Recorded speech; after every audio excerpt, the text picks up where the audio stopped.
sehat selalu, jauh dari yang namanya virus corona.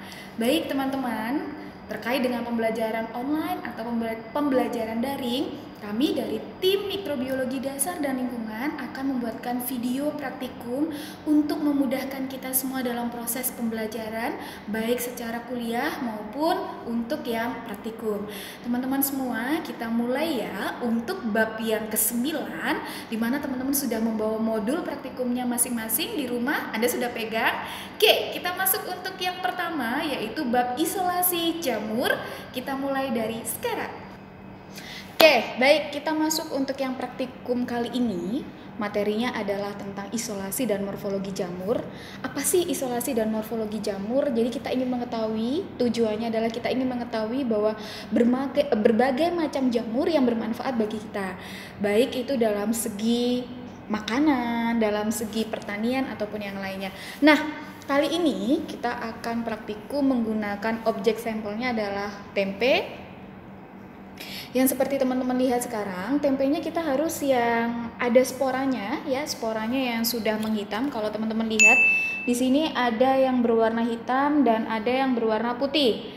Nah, kalau teman-teman belah tempe, Anda pernah membelah tempe, maka seperti ada serabut-serabut, itu yang dinamakan dengan miselium ya.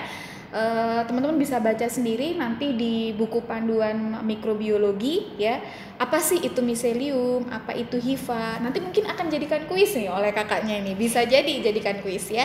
Baik, kita langsung aja untuk praktikumnya. Jadi yang pertama adalah kita punya sampel tempe yang ada sporanya, tadi yang ibu sudah bilang ada spora yang berwarna hitam. Kemudian yang kedua adalah kita punya objek gelas. Boleh tolong Kak Hana di alkoholkan terlebih dahulu. Oh ya, saya lupa. Untuk praktikum kita kali ini kita tidak secara aseptik ya, teman-teman. Kalau biasanya kan kita semua pasti sudah yang oke, semuanya harus aseptik, alkohol, tangan, meja semuanya. Ya tadi sebelumnya kita sudah membersihkan meja dengan menggunakan alkohol 70%. Kemudian tangan kita juga sudah menggunakan alkohol 70% juga. Jadi teman-teman tidak perlu khawatir kok, ibu belum membersihkan ya, tidak aseptik, tenang, meja sudah dibersihkan, tangan sudah dibersihkan, cuma cara pekerjaannya kita tidak secara aseptik teman-teman. Oke, karena sudah selesai membersihkan, untuk objek gelasnya sudah dibersihkan dengan alkohol 70%. Kemudian yang selanjutnya adalah kita ambil ya, teman-teman bisa lihat di sini, ini kita ambil untuk spora yang berwarna hitam. Ibu, kenapa kok spora yang berwarna hitam yang diambil? Karena spora yang berwarna hitam ini adalah yang sudah matang, teman-teman. Jadi nanti kita bisa lihat di bawah mikroskop bentuknya dari Rhizopus ya. Kalau untuk tempe itu adalah Rhizopus oryzae, betul. Kalau untuk roti Rhizopus stolonifer ya. Sayangnya kali ini kita tidak ada sampel untuk roti, kita sudah cari di beberapa toko dan teman-teman tahu sendiri kita harus isolasi diri. Kayak alasan ya itu ya teman-teman, nggak apa-apa ya, intermezzo sedikit ya. Oke, harusnya ada 2 sampel yang kita gunakan. Jadi ada sampel tempe dan ada sampel roti yang berjamur. Tapi kali ini kita menggunakan hanya tempe saja. Nah, nanti kita ambil untuk yang spora berwarna hitam ya Kak Dikla ya. Kita ambil sedikit saja teman-teman. Menggunakan skalpel, saya lupa bilang, kita menggunakan skalpel, jadi Anda harus berhati-hati. Skalpel itu adalah pisau bedah. Nah, teman-teman lihat ini kecil sekali ya. Harus secara tipis supaya memang dia terlihat di bawah mikroskop itu bagian-bagian dari Rhizopus. Selanjutnya adalah kita meletakkan yang tadi kita ambil, kita letakkan di objek gelas. Sekarang saatnya kita lihat di bawah mikroskop. Boleh Kak Dila tolong dibantu untuk di bawah mikroskop. Pada saat kita melihat di bawah mikroskop, teman-teman, caranya sama seperti pada saat kita melaksanakan hymositometer. Jadi meja preparat dinaikkan terlebih dahulu ke atas, kemudian diturunkan pelan-pelan. Kemudian kita lihat fokusnya di perbesaran 4x10, perbesaran yang paling kecil. Kita fokuskan, jika sudah ketemu maka kita pindah ke 10x10. Oke, baik. Di perbesaran 10 kali 10 kita fokuskan juga untuk dapat objek yang kita inginkan. Kemudian jika sudah fokus, menggunakan pengatur yang halus ya untuk kita fokuskan. Udah, Bu. Udah? Oke.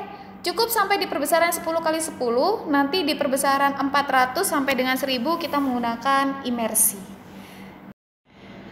Oke, baik rekan-rekan, tadi seperti yang kita lihat di bawah mikroskop, untuk Rhizopus oryzae yang kita ambil dari tempe, terlihat ada bagian-bagiannya, di mana untuk yang berisi spora dinamakan dengan sporangium.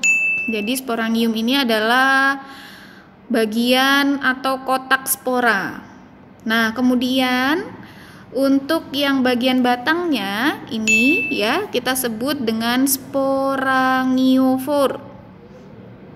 Nah, selanjutnya harusnya ada rizoid, tapi sepertinya di mikroskop kita tidak terlihat untuk rizoidnya, tidak apa-apa. Jadi ada perbedaan teman-teman untuk Rhizopus yang dari tempe dan Rhizopus dari roti. Kalau untuk Rhizopus yang dari roti itu namanya adalah Rhizopus stolonifer atau berbagai macam, bisa aspergillus juga bisa. Nah, untuk perbedaannya adalah jamur yang dari roti di bagian sporangiofornya itu spora-sporanya banyak yang menempel. Itu aja. Tapi kalau untuk yang jamur tempe, dia lebih bersih di bagian sporangiofornya. Yang paling penting adalah teman-teman tahu mana letak dari sporangium dan mana letak dari sporangiofor. Nah, kemudian ada juga bagian dari sporangium, ya, dia yang dinamakan dengan kolumella.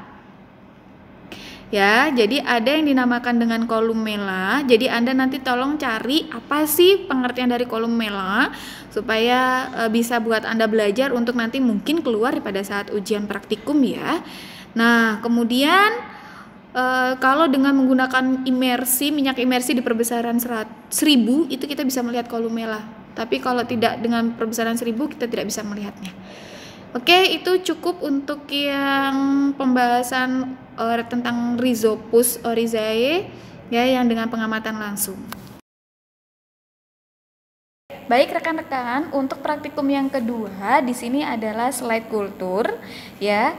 Kita harus secara aseptik. Jadi tadi sudah menggunakan alkohol, kemudian sekarang kita sterilisasi dulu atau kita fiksasi dulu cawan petrinya. Kemudian di dalam cawan petri itu ada kertas saring, kemudian kaca penyangga, objek gelas, dan cover glass. Oke, langkah selanjutnya adalah kita kita berikan dulu media PDA, potato dextrose agar, ke atas kaca benda. 1-2 tetes. Oke, selesai. Kemudian kita tunggu sampai dia semi padat. Ya, kita tunggu sampai dia semi padat antara 1 sampai 1,5 menit. Selanjutnya kita letakkan tempe yang berisi spora menghitam ya, yang sudah ada spora menghitam, kita iris tipis, kita letakkan di atas media PDA tadi. Ya, letakkan di atas media PDA. Fungsinya dari media PDA ini adalah sebagai media khusus untuk pertumbuhan jamur atau kapang. Baik, seperti yang teman-teman lihat, di situ sudah diletakkan ya tempe di atas media PDA yang semi padat. Kemudian kita letakkan cover glass di atas tempe. Ada cover glassnya di situ ya, dipindahkan. Jadi teman-teman ini semuanya sudah steril ya, sudah di autoclave. Baik. Nah, selanjutnya kita akan memberikan gliserol ya sebanyak 1-6 tetes di kertas saring. Gunanya apa sih Bu gliserol di sini? Gliserol gunanya adalah sebagai pelembab supaya jamur yang kita letakkan tadi atau tempe yang kita letakkan ada spora menghitam tadi, dia dapat tumbuh dengan baik sesuai dengan kelembapannya. Jadi kita teteskan kurang itu Kak Hana, kita tambahkan lagi gliserolnya sampai dia semi padat untuk kita menjaga suhu yang ada di dalam cawan Petri tersebut dalam kondisi lembab. Nah, selanjutnya kita tunggu 1 kali 24 jam ya. Kemudian kita inkubasi, kita lihat besok bagaimana hasilnya. Nanti akan kami perlihatkan hasil dari slide kultur tersebut.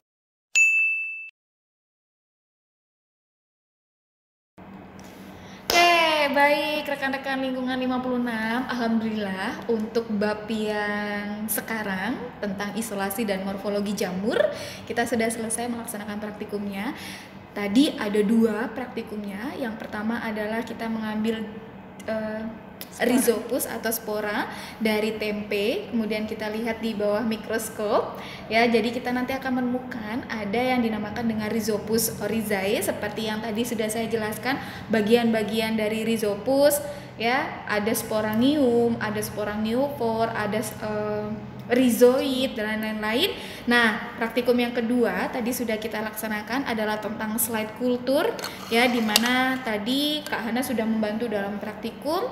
Kita sudah mengambil tempe atau sampel yang kita gunakan ya yang berisi spora, kita slide di sini. Sebenarnya gunanya untuk apa sih kita melakukan 2 hal yang berbeda? Jadi untuk mempermudah kita, apakah lebih mudah dengan menggunakan pengamatan secara langsung, kita mengambil langsung ya, inokulasi langsung dari tempe, ataukah dengan menggunakan slide kultur? Jadi sama-sama ada kelebihan dan sama-sama ada kekurangan. Nanti bisa Anda tulis di laporan Anda atau di resume Anda yang nanti akan Anda kumpulkan setiap 1 minggu sekali untuk masing-masing bab praktikum. Baik, mudah-mudahan apa yang kita sampaikan untuk bab 9 ini, yaitu tentang isolasi dan morfologi jamur, dapat bermanfaat untuk teman-teman semua. Sampai ketemu di bab 10 di praktikum yang selanjutnya dengan video yang selanjutnya, masih dengan kami ya, tidak berubah personil teman-teman. Satu pesan kami adalah jangan lupa cuci tangan. Wassalamualaikum warahmatullahi wabarakatuh.